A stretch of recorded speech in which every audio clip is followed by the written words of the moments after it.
Hi there, welcome back. In this video, I'd like to check practically to see how dimensionality reduction techniques can help improve the accuracy of baseline machine learning models. And in this video, we're going to be looking at a baseline logistic regression, okay? So we're going to go through 3 linear supervised and unsupervised dimensionality reduction transformations to see whether these actually help improve the accuracy of our model. But first, let's explain what dimensionality reduction is. With dimensionality reduction, what we do, we look for a lower dimensional representation of numerical input data that preserves the most important relationships within a dataset.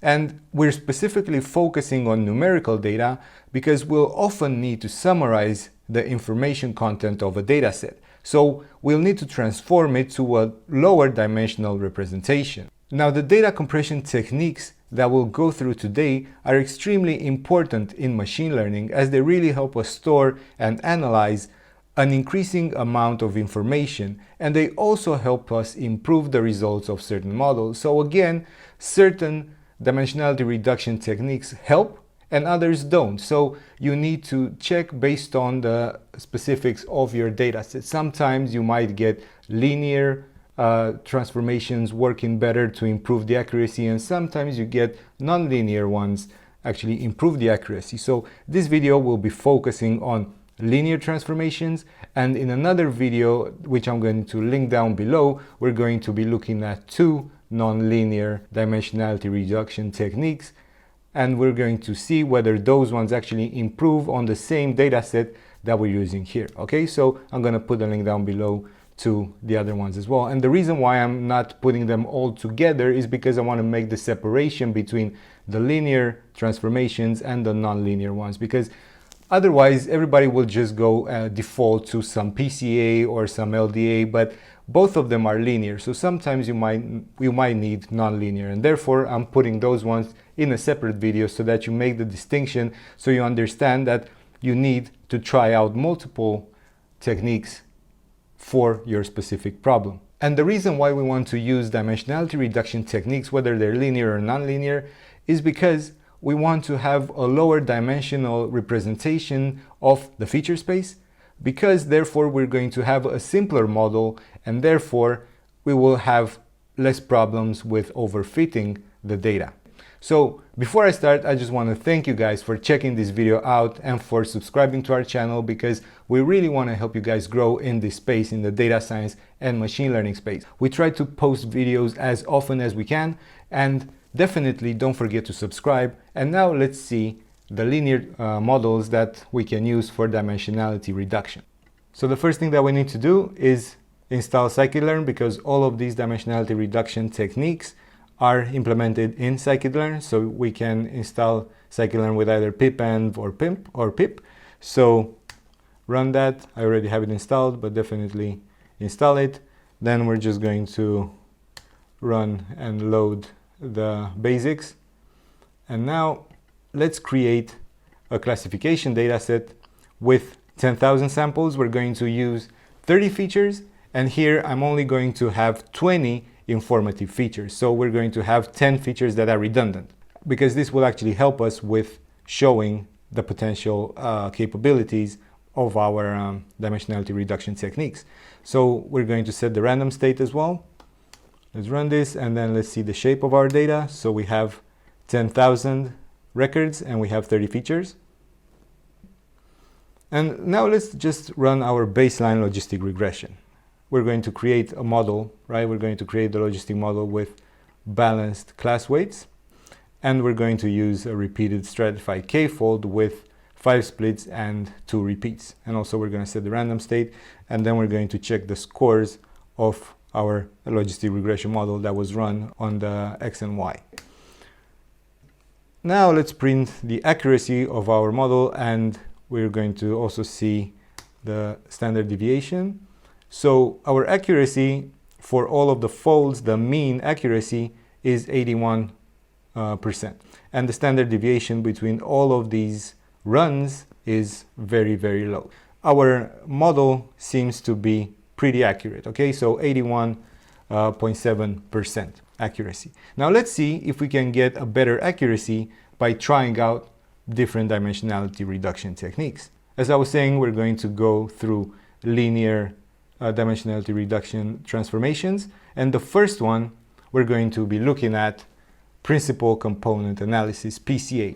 PCA is the most famous and the most used dimensionality reduction technique, so you probably know about it, you've probably used it before, but because it's the most known and mostly spread out method, we're going to see if we use PCA, if we can improve our accuracy of our logistic regression model.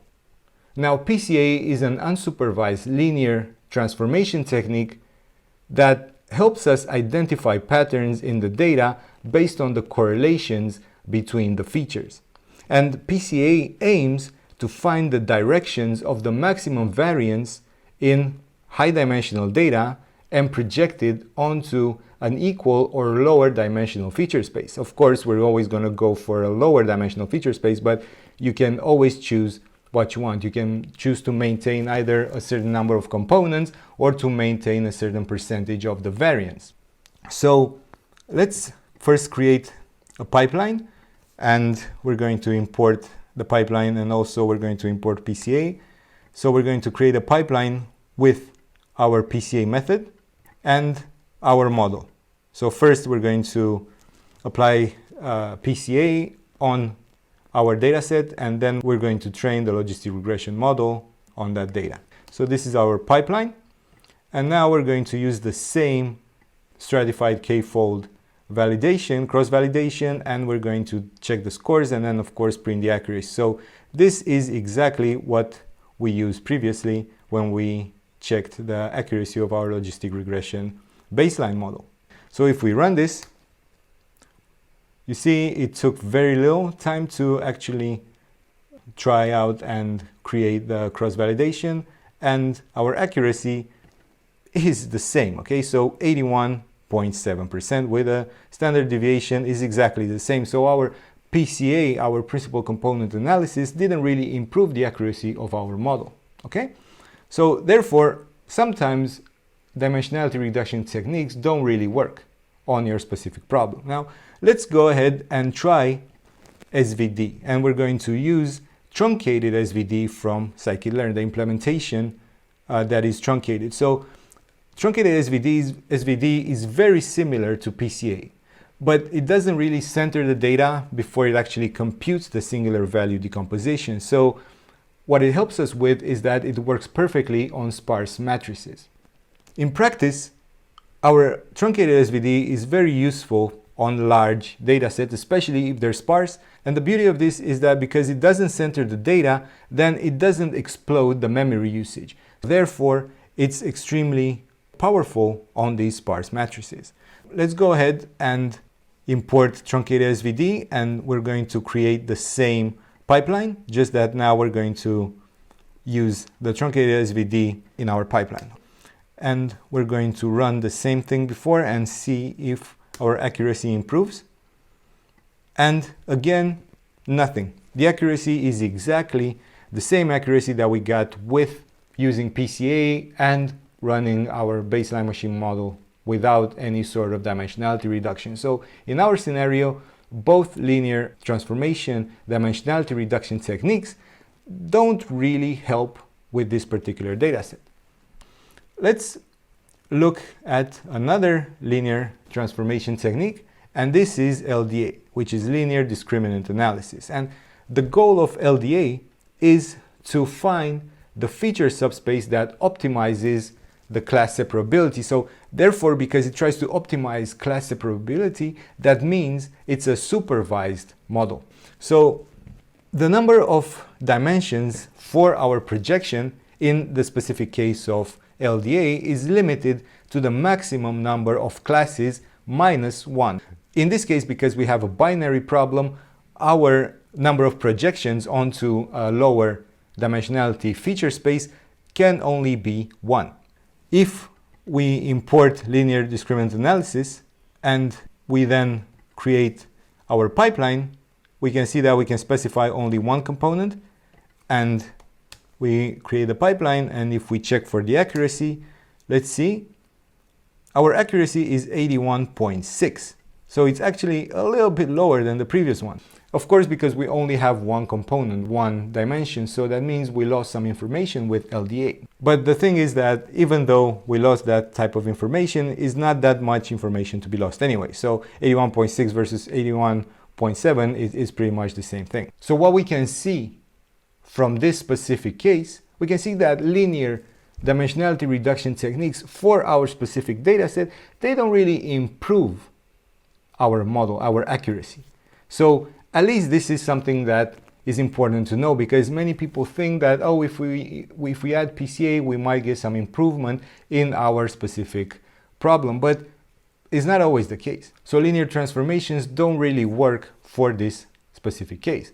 So in the next video that I'm going to put a link down below in the description, what we do, we go through 2 non-linear transformation techniques, and we're going to see there if we can get some sort of improvement in the accuracy of our model. Up until then, thanks a lot for watching, and I'll see you in that video.